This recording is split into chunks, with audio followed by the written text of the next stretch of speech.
Boa noite, Malta Cultural! Sejam todos muito bem-vindos! Hoje é dia 7 de junho de 2021. Eu sou de Andréia Valverde, Portugal, presidente da Rede Sem Fronteiras. Estamos começando mais um Conexão Sem Fronteiras, programa de entrevistas da Rede Sem Fronteiras aqui no Instagram, que acontece todas as segundas e quintas-feiras, às 19 horas do Brasil, 23 horas aqui de Portugal. A Rede Sem Fronteiras é uma entidade cultural que desenvolve e divulga a cultura brasileira e lusófona em todo o território nacional brasileiro e para leitores de língua portuguesa residentes em mais de 20 países do mundo, nos 5 continentes, com o lema Juntos Somos Mais Fortes. Seu objetivo é promover, difundir e fomentar a cultura e a produção de seus membros além fronteiras, por meio de projetos literários e culturais, eventos, parcerias com universidades, fundações, bibliotecas, museus, associações, academias e entidades afins. Este ano, estamos reestruturando a nossa rede. Já fundamos a identidade jurídica e uma editora em Portugal. Abrimos a nossa área de produção de e-books e audiobooks. Estamos firmando parcerias em novos países pelo mundo, mas o mais importante ainda está por vir. Em meados do segundo semestre, uma série de ações serão apresentadas para vocês. Portanto, fiquem por perto, nos sigam nas nossas redes sociais e acompanhem as nossas produções. Temos páginas aqui no Instagram, no Facebook e um canal no YouTube, o de André Portugal, Rede Sem Fronteiras.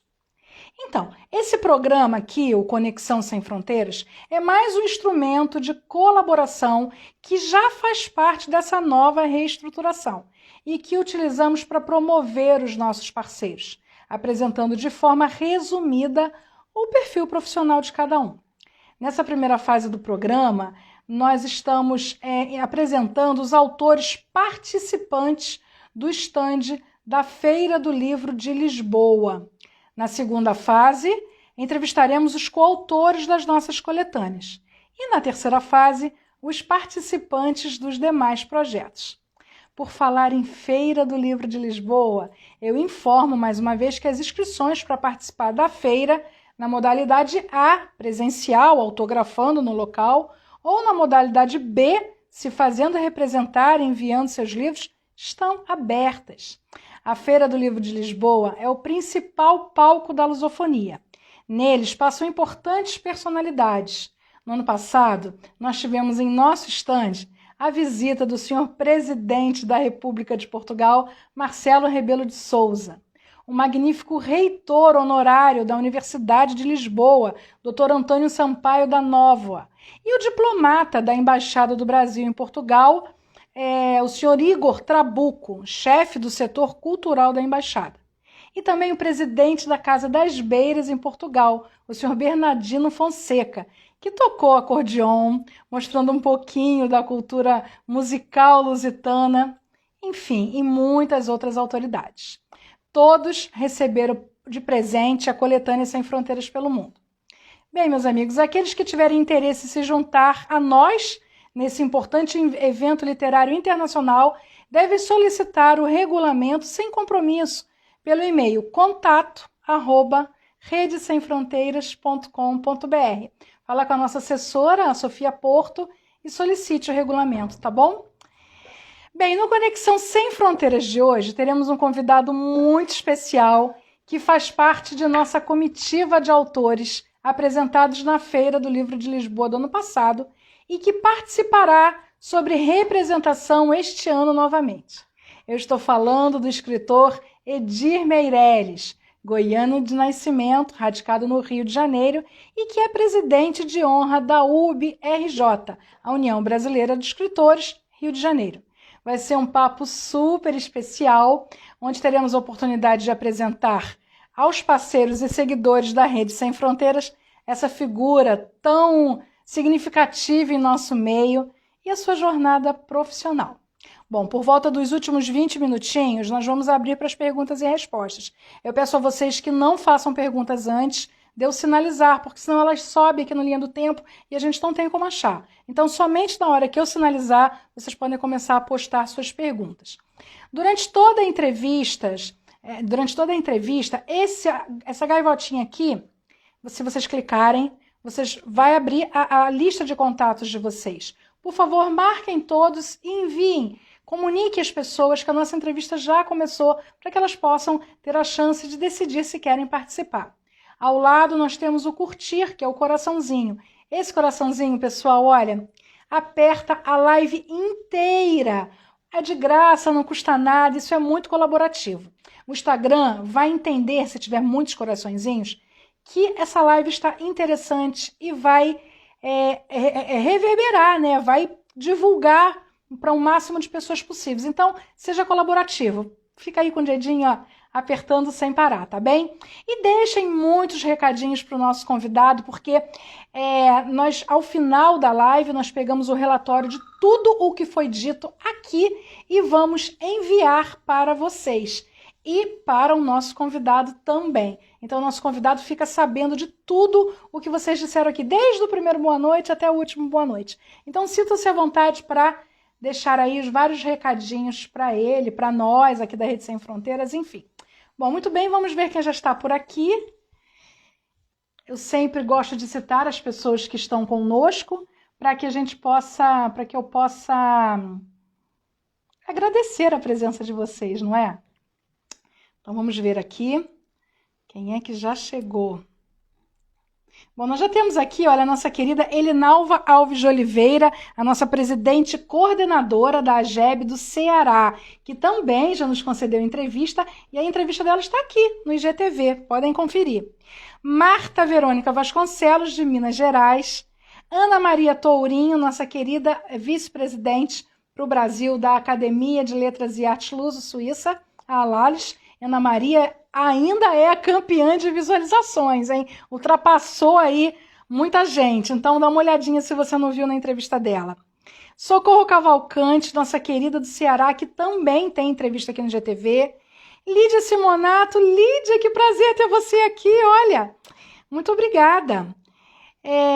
Maria Otília, muito obrigada, querida Maria Otília. Márcia Barroca, nossa querida do Rio de Janeiro, que também vai nos conceder entrevista aqui brevemente. Renata Clark Gray, nossa querida amiga do Caribe, que foi entrevistada na quinta-feira passada e que foi uma delícia de entrevista, super emocionante. Quem não assistiu, ainda tem tempo. Cade, seja bem-vindo, seja bem-vinda, não sei exatamente se é homem ou mulher. Persila Cércio.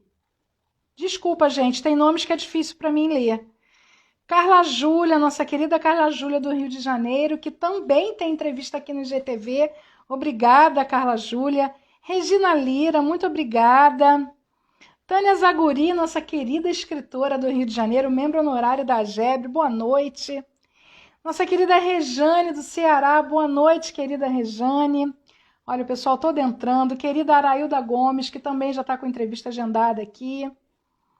José da Costa, boa noite. Dinorá Couto Cansado, nossa querida Magnífica Sem Fronteiras. Dinorá, que é presidente da Academia Inclusiva de Autores Brasilienses, que também já nos concedeu entrevista, tem aí no GTV. Astrid Campbell, muito obrigada, Astrid, de São Paulo. Marita Portugal, Fábio Portugal, a família toda aí da Rede Sem Fronteiras apoiando. Lu Sala, nossa assessora aqui da Rede Sem Fronteiras, faz parte da equipe, muito obrigada, Lu. Nosso querido Edir Meirelles já chegou, já está por aí, daqui a pouquinho eu te chamo, Edir. RB Side, eu acho. Boa noite. Quem mais? Muita gente entrando, a linha do tempo corre bem rápido. Nossa querida Nina Fernandes, nossa principal colunista aqui da Rede Sem Fronteiras. Boa noite, querida. Regina Guimarães, boa noite, minha querida. Seja bem-vinda. Jussara Valverde, nossa querida aí do Rio de Janeiro, que também vai nos conceder entrevista aqui em breve. Jussara, que também já foi presidente da UB, grande amiga do Edir. Vida na Língua, Valéria Lopes, nossa querida, que faz parte aqui da nossa equipe também. Muito bem, quem mais? Rosângela de Souza Goldoni, que também tem entrevista aqui. Beth Silvenstein, de Portugal, também faz parte da nossa equipe. Elisa Flores, boa noite, querida Elisa. Greciane Cordeiro, do Ceará, que também já nos concedeu a entrevista aqui, que foi maravilhosa. Enfim, pessoal, muita gente entrando aqui. George Robert, boa noite. Raia Freida, Raia, boa noite, você por aqui. Edir tá trazendo grandes personalidades para a noite de hoje, que bom. Sejam todos muito bem-vindos, meus amigos. No meio da live, baixo para o finalzinho, eu continuo a citar todos vocês que estão aqui nos prestigiando, tá bem? Eu tenho que dar uma paradinha agora, para a gente não roubar muito tempo aqui do nosso convidado, tá bem? Bem, eu vou chamar ao palco o nosso convidado de hoje, mas antes eu queria contar uma coisa para vocês. Não é a primeira vez que eu entrevisto esse querido amigo. Coube-me a honra, em 2018, no ano em que comemoramos os 60 anos da União Brasileira de Escritores, que na ocasião era presidida por Jussara Valverde, entrevistar para a edição histórica da Renovarte este que é, sem dúvida, um dos ícones da história dessa instituição, Edir Meireles.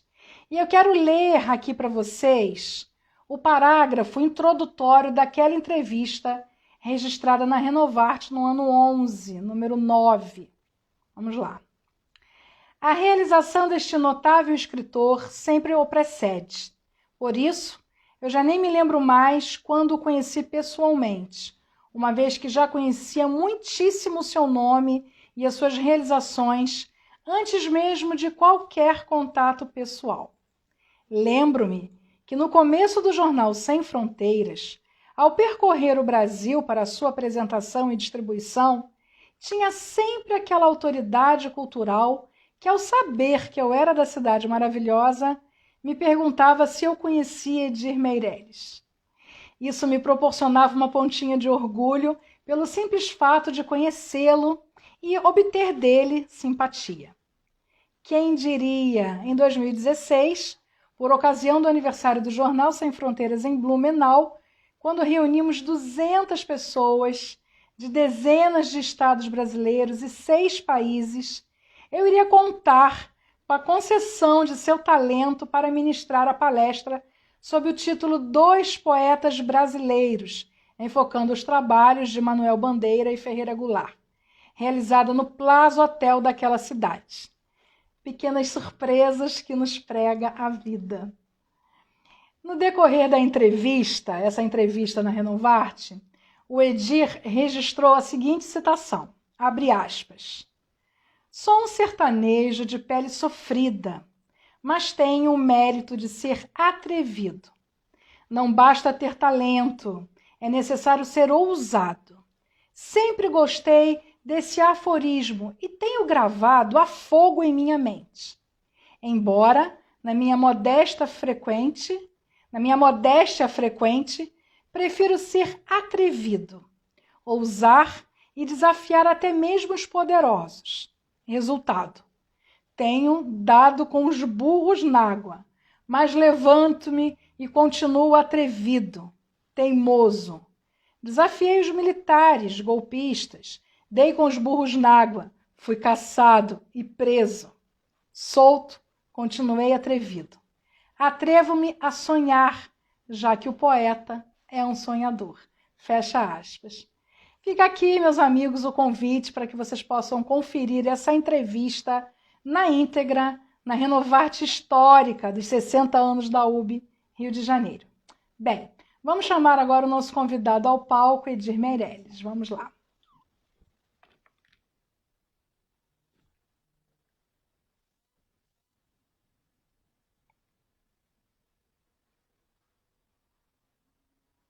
Cadê você? Cadê você? É que entrou muita gente no começo. Aqui.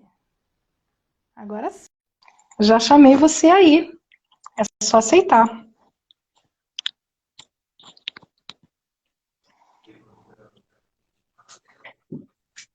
Olá! Boa noite! Querida de Andréia, que coisa maravilhosa, que prazer estar com você novamente, embora virtual, mas apreciando essa tua competência, essas suas qualidades de dinamizadora da cultura, quer no Brasil, quer em Portugal, quer no mundo lusófono. Isso é maravilhoso, estou encantado com esse momento. Muito obrigada, Edir. O encanto é todo meu de você ter podido aceitar o meu convite. Você sempre é muito generoso comigo, então muito obrigada por você estar aqui no nosso palco do Conexão Sem Fronteiras com os nossos amigos aqui. Olha, de cara já entraram 50 pessoas e a gente está muito feliz com a tua presença, tá bem? Bom, meu querido amigo, eu vou apresentá-lo formalmente, tá? Vamos lá. Ótimo. Edir Meireles. O autor é romancista, contista, poeta, ensaísta. Goiano de Pires do Rio, Brasil, onde foi vaqueiro e lavrador até os 15 anos. É membro do PEN Clube do Brasil e das academias Guanabarina de Letras, Carioca de Letras, Luso-Brasileira de Letras e Peresina de Letras e Artes. Outras entidades que pertencem: Associação Brasileira de Imprensa, Sindicato dos Escritores do Estado do Rio de Janeiro, União Brasileira dos Escritores UBRJ, União Brasileira dos Escritores Goiás e membro honorário da AGEB Rio de Janeiro, Associação de Jornalistas e Escritoras do Brasil. Obras publicadas: Poemas Contaminados, 1993. Poemas Telúricos, 2003. 50 poemas selecionados e Palavra que Lavra, 2016. O Velho Januário, 1994. E Paixão na Lapa e Outras Histórias, conto. Madeira de Dar em Doido, 1996. O Feiticeiro da Vila, 2006. No Vale do Gengibral, Romances, 2017. Gigantes da Literatura e Novos Valores, Ensaios. E Fotos, Histórias e Sonhos. Textos Iconografia. Segunda edição da revista Ampliada. Criou e coordenou a revista Renovarte, da UB Rio de Janeiro. Participou de diversas antologias. Presidiu o Sindicato dos Escritores do Estado do Rio de Janeiro pelo período de 3 anos, de 2001 a 2004. E a União Brasileira de Escritores, UB Rio de Janeiro, pelo período de 4 anos, de 2007 a 2011. Possui o título perpétuo de Presidente de Honra da União Brasileira de Escritores do Estado do Rio de Janeiro, Brasil. Isso é um resumo, pessoal, muito pequenininho desse querido amigo, que eu quero levantar um brinde, mas eu não sei o que ele está bebendo aí. O que você está bebendo, meu amigo? Olha, eu preferi um champanhe, mas é Guaraná champanhe. Olha, e nós podemos e devemos levantar esse brinde agora, neste momento extraordinário, com esta alegria que eu tenho que você nos propicia a mim e a todos nós, ao mundo da cultura. Tá? Muito obrigada, Edir. Eu quero te desejar muita saúde, vida longa, agradecer a tua produção, agradecer por você nos ensinar tanto, por podermos conviver com você e sermos tão felizes. Muito obrigada, sucesso sempre. A sua saúde. Ok, tchim-tchim para nós. Obrigado. Que bom, que alegria estar aqui. Eu estou começando junho muito feliz. Primeiro a Renata, agora a Edir. O mês do meu aniversário, eu já estou me sentindo absolutamente presenteada com essas entrevistas maravilhosas. Bom, vamos começar, Edir. Começar assim de cara logo, querendo saber o seguinte. Sabendo de sua origem sertaneja e que se você somente foi para a cidade aos 15 anos, ainda com curso primário incompleto, como foi o seu desenvolvimento cultural? Você cursou a faculdade de letras? Ó, de André, inicialmente eu quero já cumprimentá-la pelo aniversário que vai ser esse mês, certamente com uma grande comemoração. Cumprimentar também essa plateia que está nos assistindo, amigos que eu conheço, uma boa parte deles. Então, isso é uma coisa muito que me deixa felicíssimo. Agora, eu vou respondendo a tua pergunta, dizendo o seguinte: eu fui criado na roça e não tínhamos uma biblioteca, não tinha. Os dois livrinhos que a gente tinha lá, eu sabia de cor, de salteado, de trás para frente e tal. Né? E um era o Jeca Tatu. Ah, que delícia. O outro, o Pavão Misterioso. Mas quando eu fui para a cidade, fui já no meio do ano, em 1954, naquele mesmo mês teve a morte de Getúlio Vargas. E aquele feriado, a comoção na cidade, porque o Vargas estava há 20 anos no poder, e tinha um carisma muito grande junto da população. Mas, no curso, eu consegui, naquele meio de ano, ultrapassar o curso chamado primário. E, nas férias, fui convidado para fazer uma admissão para entrar no ginásio, um curso que eles convidavam alguns alunos. Então, no ano seguinte, eu já estava no ginásio. E ali, os alunos tinham um grêmio chamado Grêmio Literário Castro Alves. Esse grêmio era conduzido pelos alunos e debatia a cultura, a literatura, declamavam poemas, fazia oratória, essa coisa toda. Aquilo me encantou bastante e um ano ou dois depois, eu já era o presidente desse Grêmio Literário Castro Alves. Para minha surpresa, fiquei por 2 períodos e sempre por praticamente unanimidade. No primeiro ano teve um candidato, mas ele teve um voto só.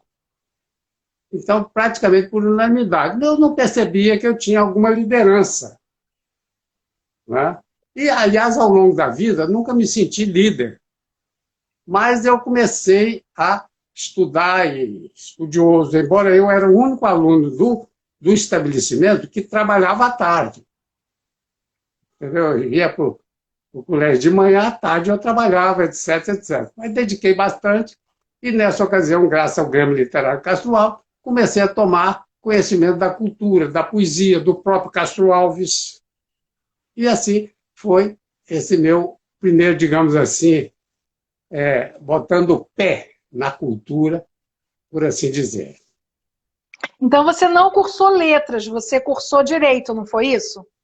Eu não cursei faculdade de letras, eu sempre digo que eu sou um autodidata em termos de literatura.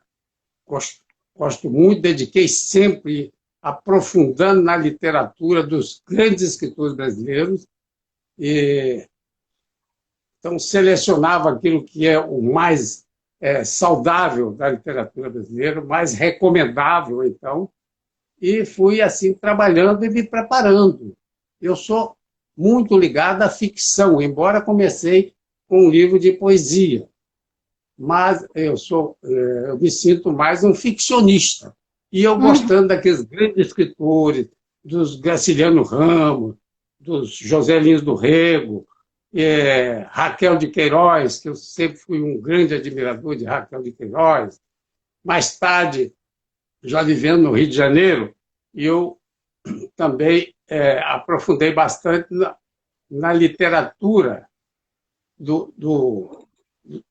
aqui dos modernistas, principalmente. Aliás, todos que eu falei já são modernistas. Né? Mas o Afonso Henrique de Lima Barreto. Mas espera aí. Daqui a pouquinho eu vou te perguntar sobre isso. Eu quero voltar ainda lá atrás, no comecinho. Eu queria te perguntar o seguinte, olha só. Você participou como convidado da poetisa Rosemary Costa Ramos de alguns encontros desse grupo de escritores novos, o GEM, onde reuniam-se jovens idealistas que se transformariam mais tarde na vanguarda intelectual goiana. Então eu quero saber, ainda lá atrás, foi nesse momento que a sua veia literária começou a aflorar?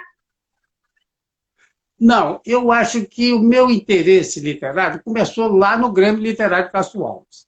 Mais tarde eu fui viver em Goiânia e tinha uma colega de curso, eu estava fazendo contabilidade à noite, era a Rosemary Costa Ramos. E ela então me falou do grupo do GEM, que eu já estava vendo nas publicações do jornal aos domingos. Eu estava vendo aquele grupo publicava alguma poesia, alguma coisa, e ela me convidou para ir conhecer e tal, e eu fui algumas vezes. Mas não fui convidado para ser membro daquele grupo que já estava muito consolidado. Era um grupo bem jovem, uma liderança de Miguel Jorge, principalmente, hoje um dos mais extraordinários escritores goianos, foi daquele grupo que modernizou Goiás na literatura. Hoje são os mais importantes, estão entre os mais importantes daquela época, ou atualmente, na atualidade. É claro, e eles ali faziam reuniões, e naquelas que eu fui foram muito agradáveis, foram muito interessantes, e eles trabalhavam sobre, digamos assim, tinha como padrinho o Bernardo Ellis, que era um escritor goiano, foi o único escritor goiano que já chegou à Academia Brasileira de Letras, o único escritor goiano. Então, foi ali realmente eu aumentei meu interesse pela literatura, graças a esse contato com ele, aquilo que se publicava em termos de literatura aos domingos, e eu trabalhando e estudando à noite, etc. Então, foi nesse momento eu rendo essas homenagens ao grupo de escritores novos, na figura do Miguel Jorge, Ieda Chimaldi e muitos outros, Heleno Godoy, Maria Helena Cheim, etc. E a própria Rosemary Costa. Exatamente. Muito bom, valeu a pena aquele momento. Eu acho que é fundamental quando a gente pode olhar para trás e perceber que fizemos parte de algo muito importante, né? Mesmo que você só tenha participado de algumas reuniões, você teve o privilégio de estar com toda essa turma que revolucionou essa época, esse momento no Estado, e isso foi incrível, né? E daí eu já tenho um desdobramento para uma nova pergunta. A sua obra é validada como tendo um cunho social muito presente, oriundo das preciosas vivências que reafirmam claramente a sua paixão pela terra em que nasceu. As experiências que viveu ao longo dos anos, essa riqueza de experiências é o que te inspira, Edir? E ainda nessa vertente, qual é o seu processo de criação?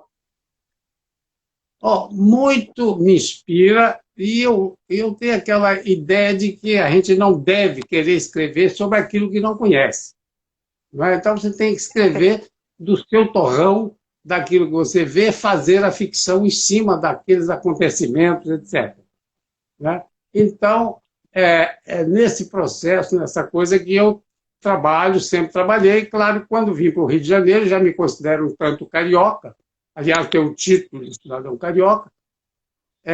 Então, ousei também escrever ambientado no Rio de Janeiro, mas o meu torrão principal é Goiás, que a gente não tira o pé. Né? Tanto é que, salvo agora na pandemia, eu vou lá todo ano, uma vez, duas, até 3 vezes por ano. Então, não perco esse contato. Além da festa dos Meireles, que ultimamente tem sido feito, já fizeram umas 5.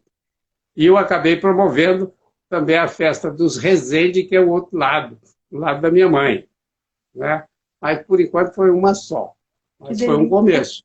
Mas, então, esse contato muito importante, que eu acho altamente necessário, fundamental, para a gente escrever, claro, fazendo ficção, mas sobre aquilo que se conhece. Eu já vi alguns escritores escrevendo sobre alguma coisa, você vê que tem erros notórios, porque, na realidade, às vezes não conhecia. Exatamente, é isso aí.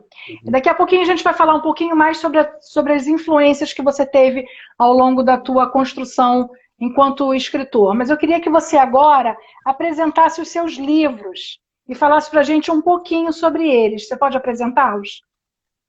Com muito prazer. Então, vou começar sobre o meu primeiro livro. Foi, na realidade, também um livro engajado, porque chama-se Poemas Contaminados. Esse livro me inspirou foi quando houve aquele acidente do Césio 137 lá em Goiânia. Certo. E aquilo me chocou. Eu fiquei muito chocado e comecei a escrever a respeito. Aí, passados uns dias, tinha aquela Feira da Providência aqui, e eles proibiram a entrada da da barraca de Goiás, dizendo que em Goiás estava tudo contaminado. Loucura, né? Muito bem, os artistas aí, como Stepan Essesian e outros e tal, resolveram fazer, em protesto, montar uma barraca, a barraca de Goiás, do lado de fora da feira, denominando Barraca de Goiás. Eu disse, não vou ficar fora dessa. Peguei um poema que eu tinha feito, um poema um tanto longo, mas resumi ele para uma página só, tirei umas 300 cópias, fiz uma máscara, simbolizando a máscara antirradioativa, cor de chumbo, mas fiz com uma cartolina e ousando fazer o seguinte, no lugar do respirador, eu recortei uma caixa de saponáceo, uma lata de saponáceo que tinha uns furinhos, colei ali fazendo o respirador. E no lugar dos olhos eu colei 2 tampinhas de Pepsi-Cola, abrindo o fundo delas como se fosse a viseira. Muito bem.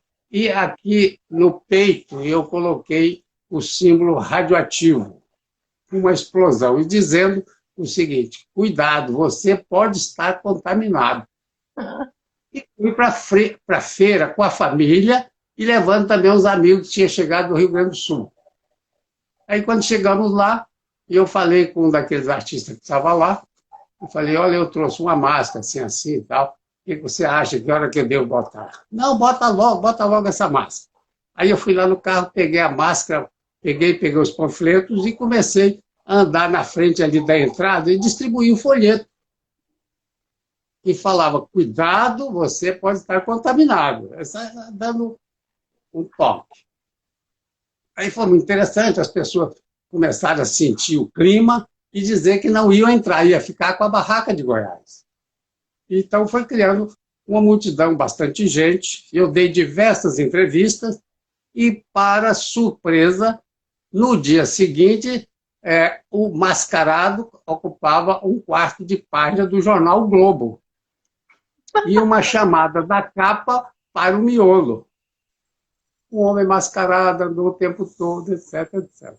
Fazia um resumo, mas a foto era do mascarado. Tá? Então, esse foi o primeiro livro.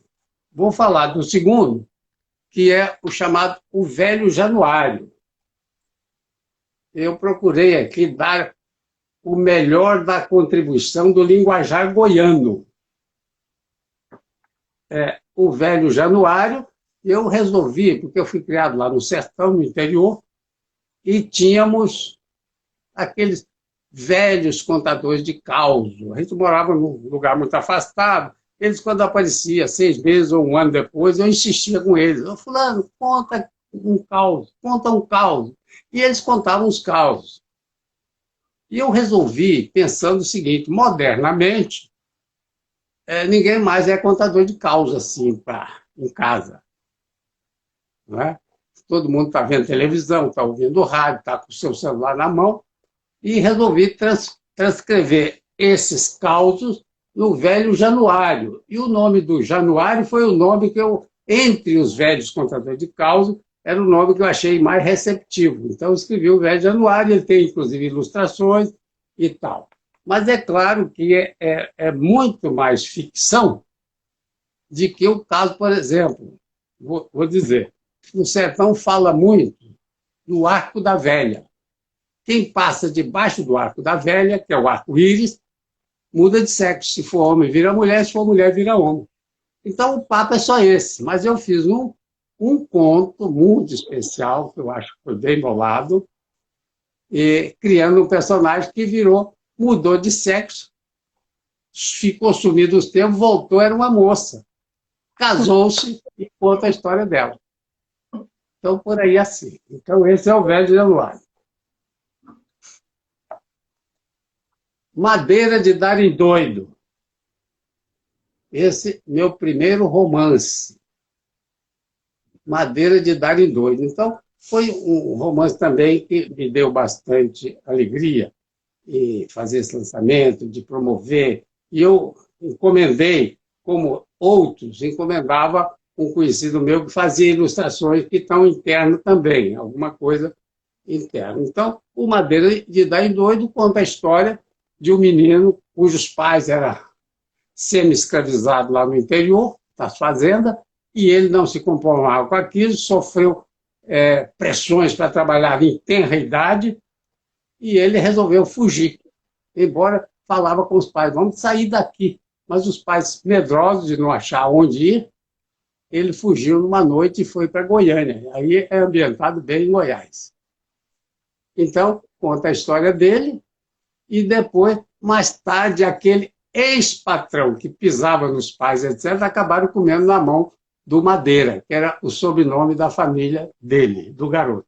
Madeira de Dar em Doido. Então, esse foi o terceiro. Voltei com poemas telúricos.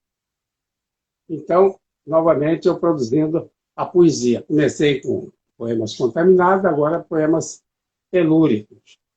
Também valeu a pena, foi interessante, e uma capa onde consta aqui uma ideia de Goiás velho, que o artista era casado com uma goiana, eu descobri ele, e ele tinha esse quadro, eu comprei dele e usei como capa, autorizado por ele naturalmente. Isso aqui está encostado de onde viveu Cora Coralina, lá em Goiás velho. Então, um livro que eu gosto também, porque a gente acaba gostando de tudo que a gente escreve, né? Verdade, não há dúvida. Mais tarde, 50 poemas selecionados, que eu selecionei 50 poemas e publiquei aqui. Alguns novos, outros buscados nos livros de poesia anteriores. Então, 50 poemas selecionados. Um livro já de crítica. Eu trabalhei também na crítica, e aqui eu publiquei Gigantes da Literatura e Novos Valores. Na capa, eu botei muitas fotos dos que estão aqui comentados. Está, por exemplo, o próprio Lima Barreto, está a Estela Leonardo, na própria capa, outros, né? Está também o Antônio Wais, e eu postei aqui uma entrevista que eu fiz com o Antônio Wais, e enfocando basicamente o trabalho dele em prol da reforma ortográfica. Tá? Então, é um trabalho importante, porque ele deu um depoimento com uma alegria muito feliz de falar do trabalho dele na reforma ortográfica. Então, ele falava e até admirou, mas você também tem interesse nisso? Eu tinha interesse. Eu via nessa reforma ortográfica um avanço da lusofonia, porque até então o Brasil tinha uma lei que estabelecia como deveria ser a língua portuguesa do Brasil, e Portugal tinha outra lei. Então, Antônio Wais foi embaixador nas Nações Unidas, ele tentava impor lá também a língua portuguesa como língua oficial. Aí eles, os responsáveis, diziam, mas qual da língua portuguesa que você quer botar? Não é? Então, era toda uma dificuldade. Outro livro, esse é um livro de contos, Paixão na Lapa e Outras Histórias. Talvez a gente até vá falar dele, mas foi prefaciado pelo nosso amigo Quiroga. Ah, que lindo. E a orelha pelo Luiz Gondim de Araújo Lins. Poxa, então, quanta saudade. O livro está marcante. É verdade. Paixão na Lapa e Outras Histórias. Então, elas têm muito da minha vivência, que eu vivi na Lapa, porque eu morei na rua do Riachuelo, bem próximo da Lapa. Ali no edifício chamado Rei da Voz, onde tinha a loja do Rei da Voz. Então, eu estava bem perto da Lapa ali, daquele movimento de Lapa, etc. Então, tem esses dois nomes que participaram da confecção desse livro, para a minha alegria. Vou falar. Está me faltando um livro que eu não consegui localizar ele aqui. É um livro que eu ambientei no Rio de Janeiro, chamado O Feiticeiro da Vila. O Feiticeiro da Vila, aí eu conto a história ambientado no Rio de Janeiro, particularizada em Vila Isabel, onde, desde muito, eu proponho mudar o nome de Vila Isabel para Vila de Noel. É verdade. É claro que eu tenho certeza que eu não vou conseguir isso, mas quem sabe? Né? Eu vou bater nessa tecla. Tudo que eu escrevo, eu boto embaixo. Vila de Noel, Rio de Janeiro, tanto de tanto, tá. Então, muito bem. Mais tarde, o Luiz Gondim nos motivou e nós escrevemos o Aldravias a 5 Vozes. E esse livro nós levamos ele para a Espanha. E lá no encontro de poetas. Nessa ocasião, eu conheci lá uma romena. Ela interessou muito pela Aldravias e conversou muito comigo, conversando, ela foi embora para a Romênia, eu vim embora para o Rio de Janeiro. Ela, então, traduziu somente as minhas da Aldravias. E eu fiquei numa, o que eu faço? Aí acabou surgindo esse livro. Maravilha. Esse livro, como era muito pouco o material, que nós éramos 5 Aldravias a 5 vozes. E o que eu imaginei? Um poeta espanhol também, trabalhava muito bem, junto dos poetas do mundo, ele me forneceu todo o arquivo pictórico dele e eu entremeei página, uma Aldravias, página, o desenho dele. Então, saiu esse livro chamado Palavra que Lavra. Em romeno, saiu com Cuvântu Care Lucrezan. E eu lancei no Brasil e fomos lançados também na Romênia. Fomos recebidos pela Carmen Buzan, que nos recebeu, nos levou para todo lado. Eu fui com a família. A minha filha estava na Espanha naquela época e o filho na Suécia.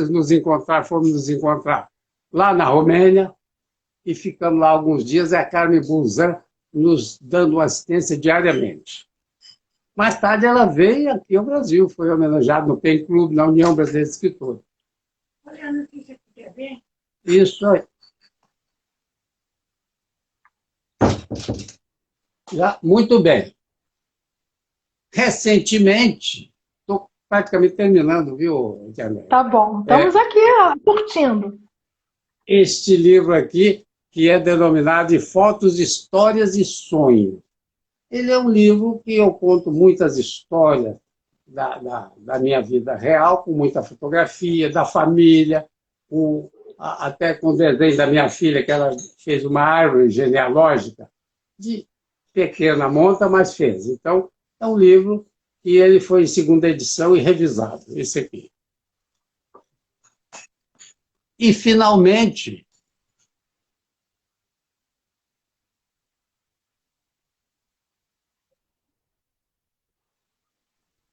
esse é um romance também, foi meu último romance.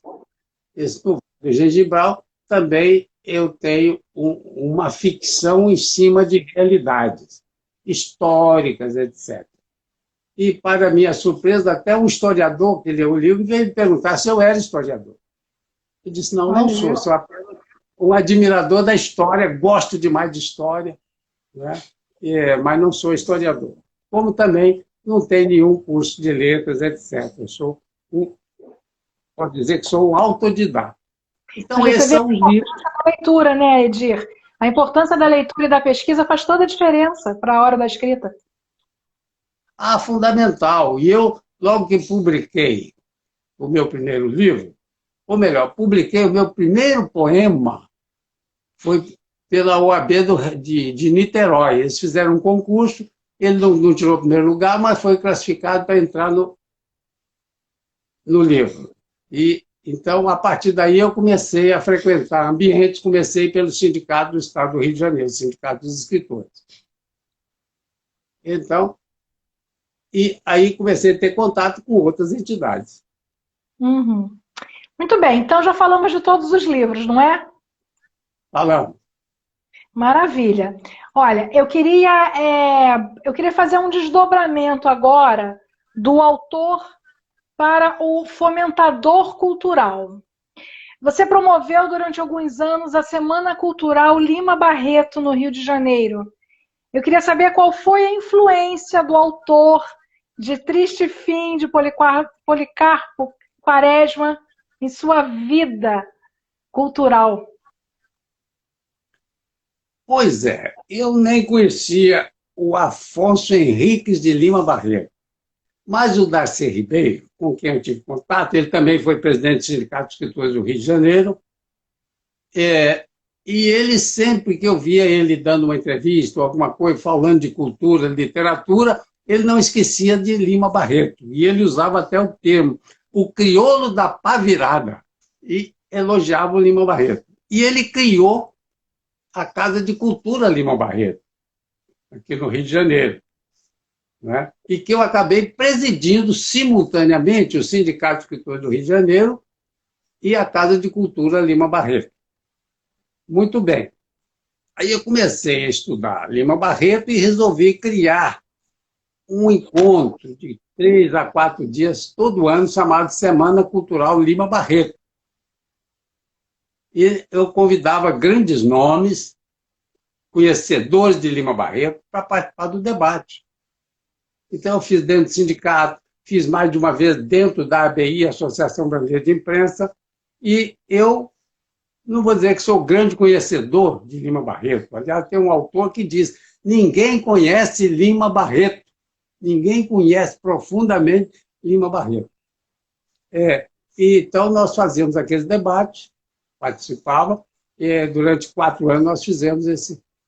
Eu criei e presidi a Semana Cultural Lima Barreto, além de que estava presidindo também, simultaneamente, Sindicato de Escritores e Casa de Cultura Lima Barreto. E depois você acha que você não é um líder, né? Nunca tive essa ideia que eu era um líder. Ultimamente, que eu analisando, vejo que eu tinha uma liderança natural, gostava daquilo, as pessoas me viam como tal. Né? Não só um líder, mas um líder grande realizador, o que faz toda a diferença, né? Exato, porque eu acho que quem vai dirigir alguma coisa, ele tem que propor, fazer projeto e cumprir o projeto. Exatamente. Né? É o mínimo, é o mínimo.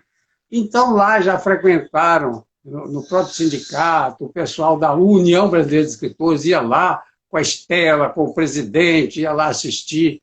Eu criei uma série de coisas lá. Entre outras coisas, eu inaugurava mensalmente a foto de um dos antigos presidentes. Ia afixando na parede. Ah, que lindo. Né? Pela ordem, aquele foi o primeiro, etc. Então é importante a gente respeitar o passado, né? Porque se a gente não respeita o passado, a gente não consegue construir o futuro de jeito nenhum. Não, e o povo precisa saber da sua história. E graças a esses escritores, e Lima Barreto deixou, ele viveu única e exclusivamente no Rio de Janeiro, é o mais importante escritor, o crioulo da pá virada, como diria o Darcy Ribeiro. Não é? Olha, veja aí a nossa negritude produzindo qualidade, além do Machado de Assis. Né? Apesar que tentaram esbranquiçar o Machado de Assis, mas ele não era branco. O Lima Barreto, aquele fantástico que tentou mais de uma vez entrar na Academia Brasileira de Letras, e ele só teve um voto, só tinha um voto. Não tinha mais. E o Antônio Olinda já me disse, em certa ocasião, que só tinham este um voto, mas que era do escritor mais importante daquela época. Então, o Lima tinha essa extraordinária. Tem, inclusive, um dos professores falou que é o seguinte: quem quiser fazer um planejamento do Rio de Janeiro, se quiser acertar e fazer algo bom, tem que conhecer Lima Barreto. Ele falava até dos possíveis túneis que deveria ser aberto, como deveria ser, né? E assim por diante. Assim era o Edir, fecharam a sua porta aí, né? Eu acho que a sua internet, depois que fechou a porta, ficou mais lenta e está congelando um pouquinho. Não sei se o seu roteador é do outro lado da porta. É? É aqui mesmo, é nesse espaço Aí? mesmo. Ah, porque está só congelando um pouquinho, mas está dando para te ouvir. Olha só. Não, mas eu posso abrir aqui, eu posso abrir, porque eu acho que a neném é ela que entra e eu fico com medo dela mexer nos fios. Vou abrir a porta. Não, mas se o roteador é aí, não vai fazer diferença. Fica tranquilo. Tá. Não, não vai fazer diferença não, fica tranquilo. Olha só, eu queria, ainda falando sobre esses autores que te influenciaram, eu queria te fazer uma pergunta, olha só. Alguns críticos, eles dizem que você é poeta, mesmo escrevendo em prosa. Eu sei que você não possui o costume de avaliar sua produção literária, mas como é que você encara esse tipo de avaliação dos críticos? Assim, a gente pode dizer que o seu empenho de ser um leitor voraz, de ter tido toda essa experiência de trabalho com os autores, contribuiu para o fato de, mesmo como um autodidata, ter conseguido tão bom resultado com as suas produções? Olha, eu fico imaginando o seguinte, que eu mesmo lá no sertão, eu tinha um bom contato com a poesia, que tinha algumas que as pessoas analfabetas, mas eram poetas. Eram poetas. Tinha um jovem que vivia praticamente na nossa casa, ele era semi-analfabeto, mas era um poeta o tempo todo. Então eu tinha essa vivência e tal. E quando me dediquei mais aos estudos, a poesia estava junto de mim também e já estava resgatando aqueles momentos, relembrando aquelas pessoas, né? E, na realidade, às vezes, analfabeto ou semi-analfabeto, às vezes são poetas natos, como nós temos na literatura de cordel, alguns que eram praticamente analfabetos. Né? E, no entanto, tinha aquela veia poética, aquela qualidade. Então, realmente, teve uma autora que usou essa frase, né? Falando. Então, certamente, as pessoas que leem, veem poesia dentro da minha ficção, dentro do romance, dentro do conto, etc. Então, eu creio que é mais ou menos por aí. Beleza. Olha só, na Feira do Livro de Lisboa, nós vamos convidar você para voltar a falar de um tema muito importante, que é sobre o acordo ortográfico da língua portuguesa. Nós vamos ter uma live só sobre isso. E, devido a isso, eu até peço que a gente não se aprofunde nesse tema, porque é um tema muito polêmico. Mas eu gostaria muito de falar com você rapidamente sobre isso. Porque você acompanhou a longa campanha e os debates pela formulação do acordo ortográfico da língua portuguesa. Então, acha que a sua aprovação, quer dizer, a aprovação desse acordo ortográfico, ele trouxe benefícios à comunidade? E ainda, o que você acha da aceitação, da não aceitação por boa parte dos portugueses que insistem em ler obra de português com o português de Portugal? Fala um pouquinho rapidinho sobre isso, Edir, por favor. A importância, porque até então a língua portuguesa, segundo alguns, era uma língua secreta. No mundo, praticamente ninguém conhecia a língua portuguesa. Uma das razões, apesar de nós termos milhões de usuários da língua portuguesa, é o terceiro idioma mais falado no Ocidente. No entanto, com esse desconhecimento, que chegavam a dizer que o português era uma língua secreta. Muito bem. O fato do Antônio Aires tentar implantar ela dentro das Nações Unidas e não conseguir, era o fato de que tinha mais de uma língua portuguesa. Então, o acordo ortográfico unificou a ortografia dos povos de origem de fala portuguesa. Isso só já é uma grande riqueza, um grande passo, porque cada um daqueles países iria caminhar, não fosse esse acordo, cada um ter sua língua portuguesa ou até tomar outro nome. Então, realmente, foi muito importante. Aqueles que ainda não aceitam, normalmente está entre as pessoas mais idosas, os escritores mais antigos. Houve dificuldade de fechar esse acordo. Foi o possível, o acordo que foi possível. Talvez não o acordo desejável. Alguns queriam que fosse uma reforma verdadeira. Mas não, foi um acordo. Chegaram a um acordo depois os respectivos congressos aprovaram, e hoje é um idioma só na sua ortografia. Então, foi muito importante, talvez o mais importante passo dado dentro da língua portuguesa em todos os tempos, na minha visão. Nós, aqui em Portugal, isso é uma polêmica enorme. Os portugueses, não só os mais velhos, os de meia idade também, os professores, inclusive, eles têm uma resistência a essas mudanças muito grandes. E na Feira do Livro de Lisboa, eu percebi isso nitidamente, porque eles entravam no stand, folheavam os livros e perguntavam: mas você não tem livros de português de Portugal? Eu falei: não, mas não existe português de Portugal. Eu brincava, né? Não existe português de Portugal, só existe um português. Não, mas isso não aceita. Aí começava aquele papo enorme. Por isso que eu estou te falando que eu quero muito, nessa Feira do Livro de Lisboa, nós vamos fazer seminários, palestras, debates, e eu quero muito convidar você para participar da mesa de debates desse tema, porque você foi a pessoa que abriu os meus olhos para a importância da língua portuguesa enquanto objeto único da lusofonia, né?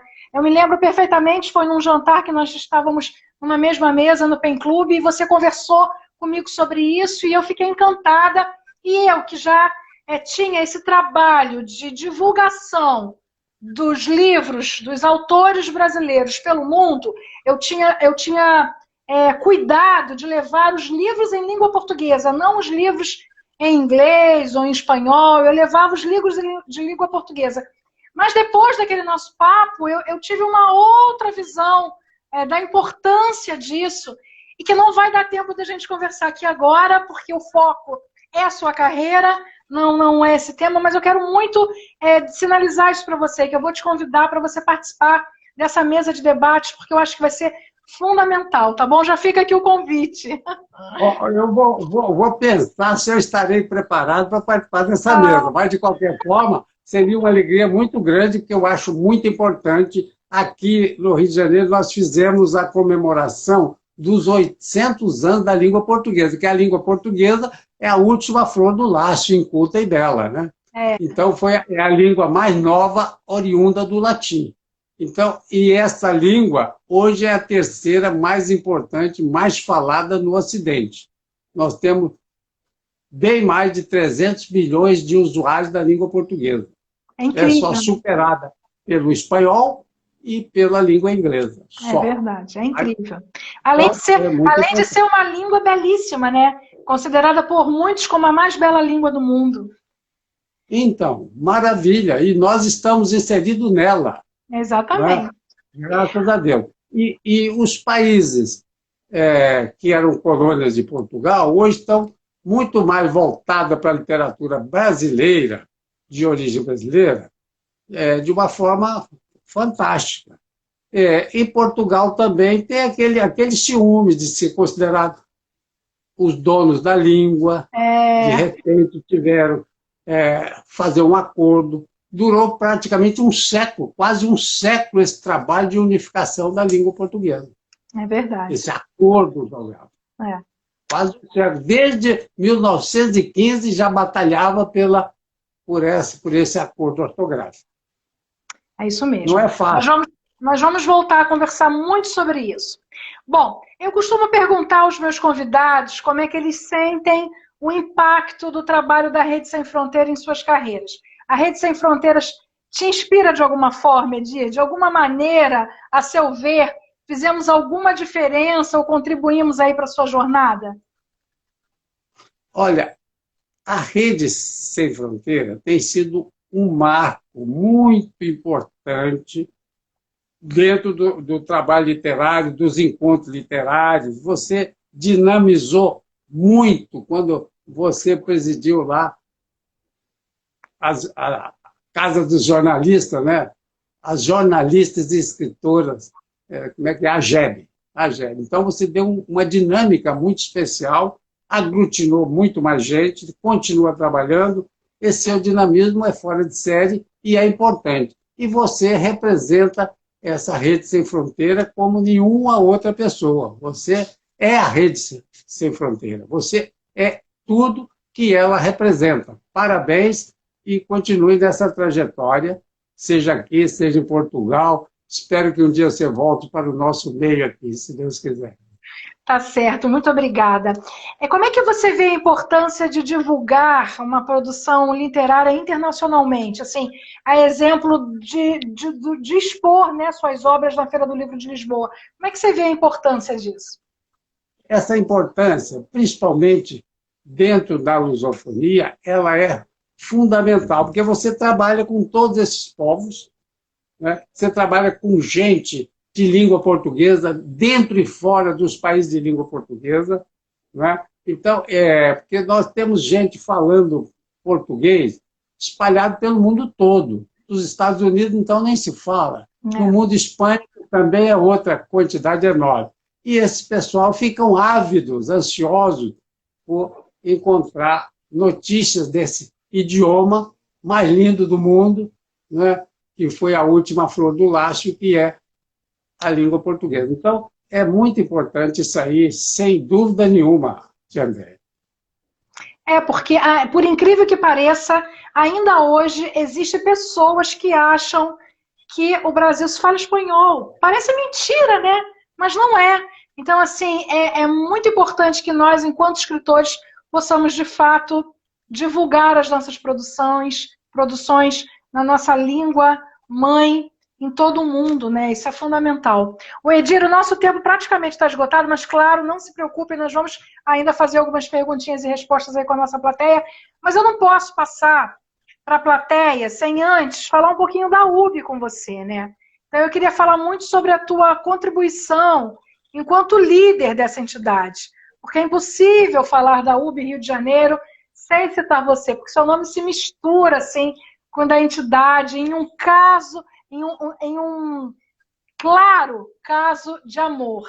Então eu queria que você nos contasse assim muito resumidamente mesmo, por causa do nosso tempo, sobre a tua jornada na entidade, combinando aí com o fato de você ter se tornado um presidente honorário, um cargo de honra e um cargo perpétuo.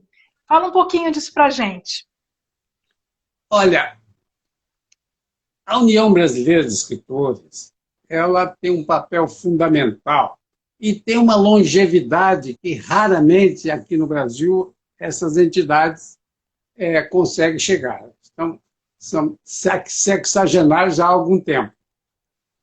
E a União Brasileira de Escritores, quando eu dirigi o sindicato, ela já atraiu parte da diretoria que ia lá, for lá mais de uma vez. A Estela Leonardo, então, ficou fã da nossa atitude. A União Brasileira de Escritores, ainda eu estava dentro do sindicato, eu já participava da diretoria. Quando eu ganhei um prêmio da União Brasileira de Escritores, eu comecei a frequentá-la e tal, lá junto com a Estela Leonardo, o presidente da época era o Geraldo de Menezes, e muitos outros que estavam ali, Antônio Olinto, que foi também, por longo tempo, pertencente à União Brasileira de Escritores. A União Brasileira de Escritores tem essa vantagem, dessa amplitude, que está em diversos, ou na maioria dos estados brasileiros, comungando da mesma forma, não é? E até, digamos assim, participando de congressos, que eu cheguei a promover um congresso de escritores quando eu estava no primeiro mandato da União Brasileira de Escritores do Rio de Janeiro. E nesse congresso compareceram diversos membros das outras entidades, inclusive de Pernambuco, de Goiás, de São Paulo, etc. São Paulo é que detém, digamos assim, o título de entidade da União Brasileira de Escritores para o Brasil todo. Não quer dizer que ela foi a pioneira, mas em determinado momento, conclamaram as Uniões Brasileiras de Escritores, as UBS, para fazer uma reunião e tirar uma forma de ela ser nacional. Não chegaram a acordo, a União Brasileira de Escritores de São Paulo se registrou como centro tal. Ninguém contestou, ela ficou sendo aquela. Mas muito bem, então eles têm digamos assim, espaço em todo o território nacional. Mas isso não significa que tem época que eles estão com uma boa performance e outras vezes nem tanto, como ocorre com qualquer entidade. Claro. Depende de quem está na direção, essa coisa toda.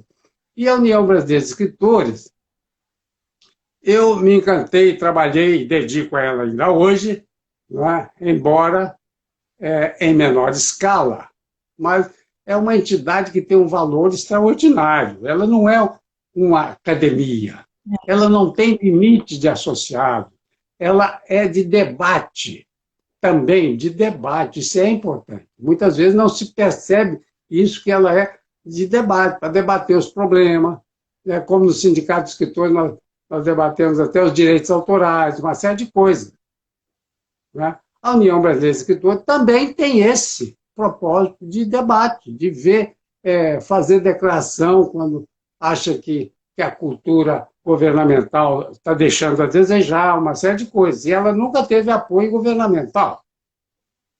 Tanto é que ela não tem sede, né? A gente vive de sedes ainda cedidas. Né?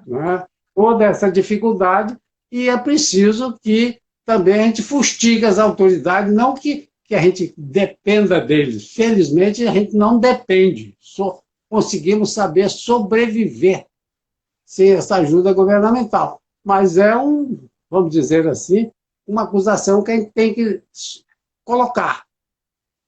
As autoridades são omissas com relação à cultura nesse nível, a não ser aquela cultura teatral, todo mundo quer dar verba para a Academia Brasileira de Letras. Eu cheguei a ver lá um dirigente aqui do Rio de Janeiro, fez lá uma palestra e perguntou o que estavam precisando. Não estamos precisando de nada. Olha só. Não é? Incrível, né? Como, de vez em quando, para reformar o Teatro Nacional, Teatro Municipal, todo mundo quer jogar dinheiro porque vai aparecer a placa lá, banco tal, está financiando, tá. Então... O Edir, nós estamos nesse momento fazendo as entrevistas com os nossos parceiros, né? Então, essa primeira turma é a turma dos escritores que participarão da Feira do Livro de Lisboa, que participaram no passado e que participarão esse ano. A próxima turma é a turma dos coautores. E a terceira turma é a turma dos demais participantes dos outros projetos. Quando a gente acabar de entrevistar todos os parceiros da Rede Sem Fronteiras, nós vamos começar a fazer as entrevistas sobre tema. E eu queria muito fazer voltar a fazer uma entrevista com você sobre esse tema específico, UB, porque eu acho muito importante, Edir, que essa turma nova que está chegando na UB, e que, inclusive, correspondentes que não conhecem a história, não só das uniões brasileiras de escritores pelos outros estados, mas a nossa história aqui da nossa UB. Então eu quero muito fazer um programa específico sobre isso e quero muito voltar a te convidar para um novo programa, porque de fato, olha, por mais que eu esteja tentando me manter calada, sem interagir muito para te deixar falar, sem te interromper, a gente não tem tempo suficiente, né? Porque é muita coisa, é muita coisa, então realmente é uma entrevista de resumo do resumo do resumo. Mas já fica aqui também esses dois convites, não só para você participar do debate aí sobre a língua portuguesa, mas para que você retorne, para que a gente faça realmente um trabalho só sobre a UB, tá? Já fica aqui o convitinho para você. Olha, Andréia, parece mentira, mas eu acho que você já é uma das grandes conhecedoras da estrutura da União Brasileira de Escritores e da história, porque você é uma estudiosa e eu sei disso quando você fala, quando você expressa. Eu tenho muita... A ideia é maravilhosa, a ideia é maravilhosa. É preciso valorizar o que nós temos e o que se faz. É muito importante. A UB, eu acho que todos nós ubianos temos muito amor pela UB, né? E eu acho que ela faz parte realmente... É aquilo que você falou, não é uma associação, não é uma academia, ela é uma entidade muito especial. E a gente se sente muito especial fazendo parte dela. Eu tenho muito orgulho de sempre ter colaborado com a UB, mesmo sem fazer parte da diretoria. Depois, quando Jussara Valverde me deu a honra de fazer parte da diretoria dela, eu fui diretora dela nos 2 mandatos dela. fui diretora no mandato da Márcia Barroca, estou sendo diretora no mandato da Eurídice. Então, assim, meus últimos anos têm sido realmente de dedicação a um percentual da minha vida à UB. E eu faço isso com o maior carinho, porque eu acho que vale a pena. Então fica aqui eu estou profetizando que você será uma das futuras presidentes. Isso vai demorar muito, tem muita gente boa aí na minha frente. Anote, hein? Eu preciso te fazer 2 perguntinhas antes de passar para a plateia. Claro que nós vamos ter um programa especial hoje, levando um pouco mais de tempo, então eu conto com a permanência de vocês aí. Olha, 2 perguntinhas rápidas antes de passar para as perguntas. Primeiro, eu queria saber se você tem algum projeto à vista, quer dizer, tem alguma coisa nova vindo por aí? Você está escrevendo um novo livro? Nós podemos esperar algum projeto novo? De Andréia, eu estou vivendo um momento sui generis, eu sou também hoje um enfermeiro em casa. Né? Antes da pandemia, eu tinha até pessoas auxiliares, tive que dispensar todo mundo, porque o risco era muito grande. Mas, mesmo assim, eu tenho trabalhado, não num projeto específico, que embora eu tenha um projeto, mas não estou dedicando muito a ele, mas já preparei 2 outros livros prontos para serem editados. 2 outros livros de matéria que eu já tinha disponível. Então, um deles, pelo menos, eu pretendo editar ainda este ano. O outro é um livro que deverá ser volumoso, chama-se Sementes da Linguagem, mas é um livro lá para 700 páginas. Maravilha. Quem sabe a Rede Sem Fronteira patrocina ele para mim. Opa! Eu vou chegar lá, viu? Se eu chegar, vai ser uma honra, tenho certeza. Então tá. Olha só, eu queria que você deixasse os teus contatos. Você está no Instagram, você também está no Facebook, você tem um blog, não é isso? Eu queria que você deixasse o endereço do teu blog, o endereço do teu e-mail, para que fique aqui registrado na nossa entrevista, que vai rodar aí por 20 países. Eu trabalho mais com e-mail e no Facebook mais ou menos só, não sou um expert. No Instagram eu entrei agora recente, não estou... Tá. Então o meu e-mail é Edir Meirelles, com 2 L's, tudo minúsculo e emendado, 39, eu tenho 39 anos, @gmail.com. Né? Beleza. Trabalho muito também com o Zap, porque a gente comunica com muita facilidade, essa coisa toda. Certo? E você tinha um blog também, não tem mais? Ele está desatualizado. Então... Sim, mas tem muita coisa bacana lá, porque eu acompanhava, eu lia, tem muitos registros. Tem, mas ele está desatualizado no sentido que não tem sido trabalhado ultimamente. Não tem sido alimentado, né? Até penso em realimentar. Mas eu precisaria contratar uma pessoa e tal. Você não pode fazer tudo. Né? Claro. Se você for fazer tudo, querer fazer tudo, você deixa de trabalhar o básico, que é escrever sua obra. É verdade. É isso aí. Né? Olha só, pessoal, vocês já podem colocar as perguntas. Lamentavelmente, a gente não vai poder ler todas as perguntas, mas como eu falei para vocês no começo da entrevista, esse relatório de tudo que foi postado aqui será entregue para o Edir, e daí ele vai fazer a gentileza de responder vocês até de forma privada, se for possível. Mas a gente ainda vai fazer pelo menos umas 3 perguntas, podem postar aí, registrem. Enquanto vocês estão registrando as suas perguntas, e o Edir toma aí uma aguinha, toma aí o seu guaraná, o seu suquinho, eu vou citar aqui as pessoas que estão conosco, ou que passaram por aqui. Vamos lá, vamos agradecer a presença. Irislene Morato, Idalina Oliveira, Júnior VH3, Ascension Chanquez, Álvaro Luiz Cardoso, Ceci Barbosa Campos, Zezé Barcelos, Ângela Guerra, Roselaine Tia Florzinha Libras, Ilse Elga, Made in Brasil Word, Dilerci Adler, Elzie Paiva, Terezinha IVT, Joaquim Rubens Fontes, Glória Pupim, Caio Ping, Prematuridade, Ging Neres, Regina Segue a Vida, Marli Lopes Silva, Lena Oliver, Luiz Celi, não, Celi Luz, deve ser ao contrário o codinome, Celi Luz, Ruth Bompé, Oneida Maria de Domênico, Cláudio Gil, Jânia Maria de Souza, olha aí, Jânia, que é da UBE do Natal, né, de Rio Grande do Norte. Exatamente, olha, tá? Um beijo para todo esse pessoal, um beijo, uma alegria muito grande.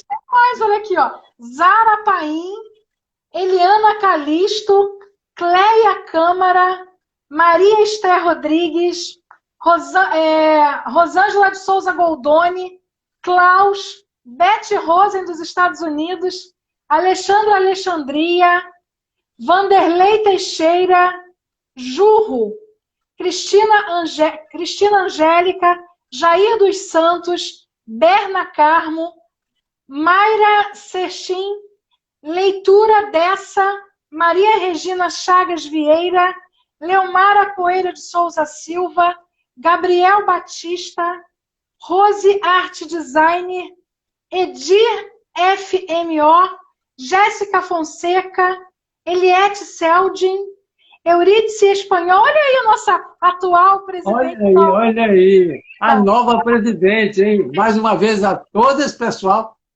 meus parabéns, meu beijo. Tem mais, Edir, tem mais, olha aqui. Sérgio Chimate, Vera Parracho, Eu Maia, Faria 9617, Enzoc, Poetes Câmara, Elico Garque, Natália COZ, Costa e Del. Olha, muita gente aqui, muito obrigada, pessoal. Me surpreende.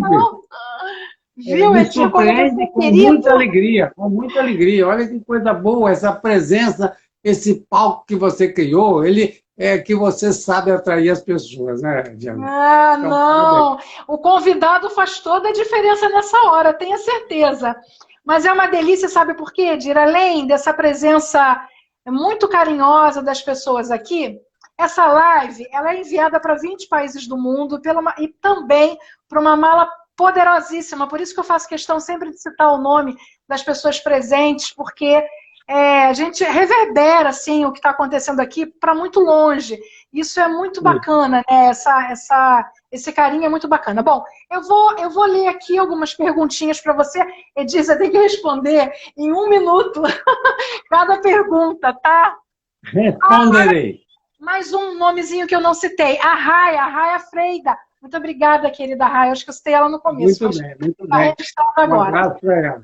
Olha, enquanto eu procuro aqui as perguntas, eu quero que você deixe um conselho para o jovem escritor que está iniciando a sua carreira literária agora, tá? Por favor, pode deixar sua mensagem para esse jovem escritor.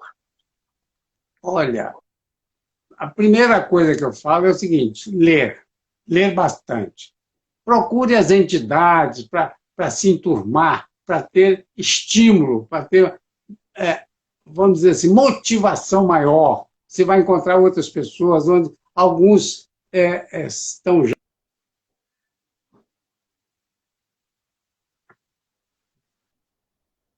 nesse ciclo de escritores e intelectuais.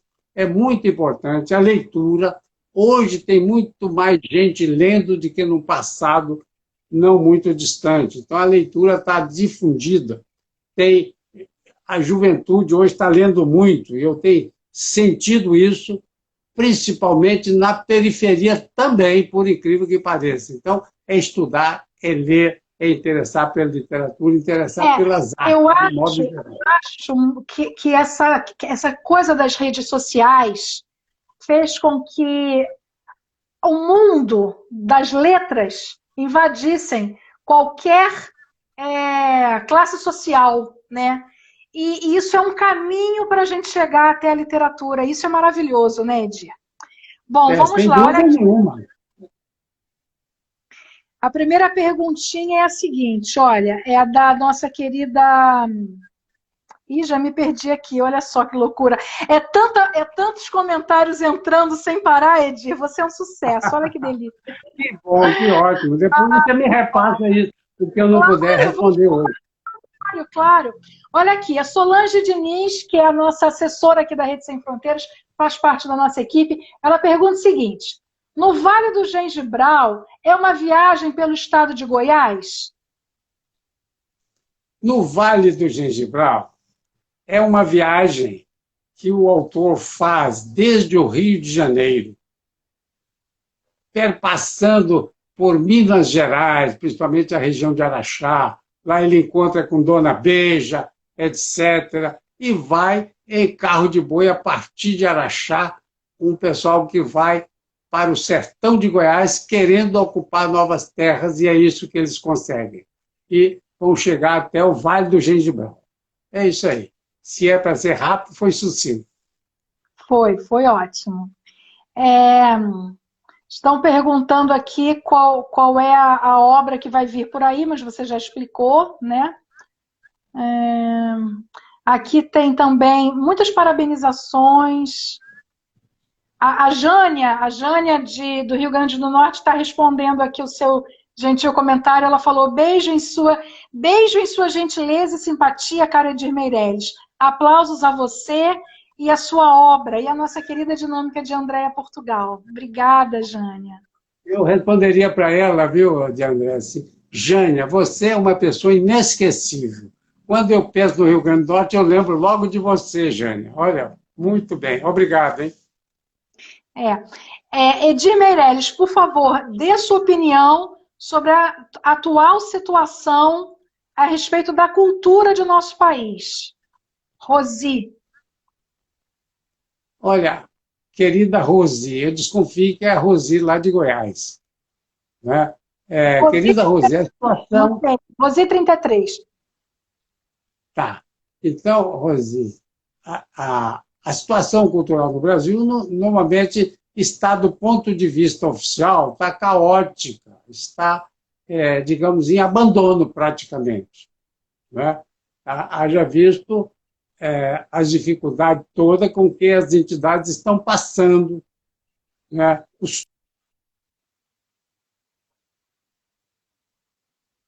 Está posta em terceiro plano, na minha visão. Certo. Ana Maria Tourinho está perguntando: com que idade você começou a escrever? Eu comecei a escrever, fazer algumas anotações, lá no limiar da vida adulta, mas só vim publicar nos anos 90. Entendeu? Então, eu comecei a fazer algumas coisas e tal, e isso eu deixei na gaveta, e parte dessa produção continua na gaveta ainda hoje. Talvez um dia eu faça uma revisão e tal, não sei. Mas e escrevia pouco, lia mais do que escrevia. Certo. A Cade está perguntando o seguinte: Edir, como você repercutiu o lançamento de O Velho Januário? Olha, muito obrigado, Cade. E O Velho Januário, ele repercutiu muito bem, porque teve muito boa aceitação e boa crítica, inclusive do José J. Veiga. E o José J. Veiga acabou até, em determinado momento, me mandando uma cartinha, onde ele dizia o seguinte, eu vou ver se eu localizo aqui, porque aí eu vou ler rapidamente, o grande José J. Veiga. Ele escreveu, entre outras coisas,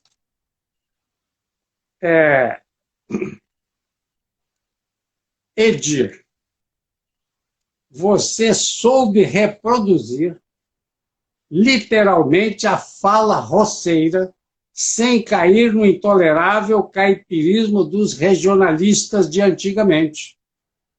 Isso quer dizer que você é escritor e lhe desejo boas-vindas a essa comunidade sofrida. José J. Veiga saiu do Diário da Manhã de Goiânia.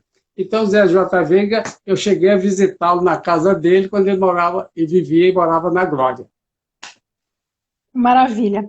A Raia está perguntando o seguinte: qual o papel do humor para o escritor? Olha, o humor, ele é também muito importante. Não vou dizer que é totalmente fundamental, mas se havendo humor, havendo quebra de algum assunto mais de seriedade, ele tem uma importância muito boa. Grandes escritores, humoristas que se fazem. Eu não sou um humorista, eu tento botar algum humor na minha escrita, mas ela fica assim em terceiro plano, né? Tem as pessoas humoristas e outros não, nem tanto. Mas é importante. Tá certo. Olha, meus amigos, lamentavelmente a gente não pode continuar com as perguntas e respostas, porque nós precisamos encerrar. Nós já passamos 30 minutos do tempo proposto e eu tenho medo que o Instagram feche e a gente não consiga salvar a live. Mas não se preocupem, podem continuar postando aqui as perguntas, porque o relatório será enviado para o Edir e eu tenho certeza que ele fará a gentileza de responder a vocês de forma privada. Eu ainda quero agradecer a presença da Alba Maza, Romildo Meirelles, Araci Kenny, Dodo Luiz Antônio, Alcina Moraes, Roberto Gomes, escritor. Se eu deixei de citar alguém, peço desculpas. Eu citei muita gente também no começo da live, mas a linha do tempo passa muito rápido e às vezes passa alguém sem a gente ver. Mas a gente agradece a presença de todos. Edir, querido, você tem um minutinho para fazer suas considerações finais. Lamentavelmente, que peninha que acabou. Querida de Andréia, em primeiro lugar, eu tenho que agradecer essa presença maravilhosa que foi capitaneada por você. A condução da entrevista me deixou bastante à vontade e agradecer a todos esses que compareceram, que prestigiaram esse evento. Então, muito obrigado, queridos amigos, queridos de todos os recantos que mandaram essas mensagens. Muito obrigado, obrigado e parabéns, de Andréia. Edir, eu é que agradeço. Muito obrigada pela sua gentileza de vir aqui conversar conosco. Foi uma entrevista muito rápida, muito resumida sobre quem é você, mas de qualquer forma, foi delicioso a gente ficar esse momento ao seu lado e poder te ouvir e poder ver suas obras. Enfim, muito obrigada de coração, eu realmente agradeço.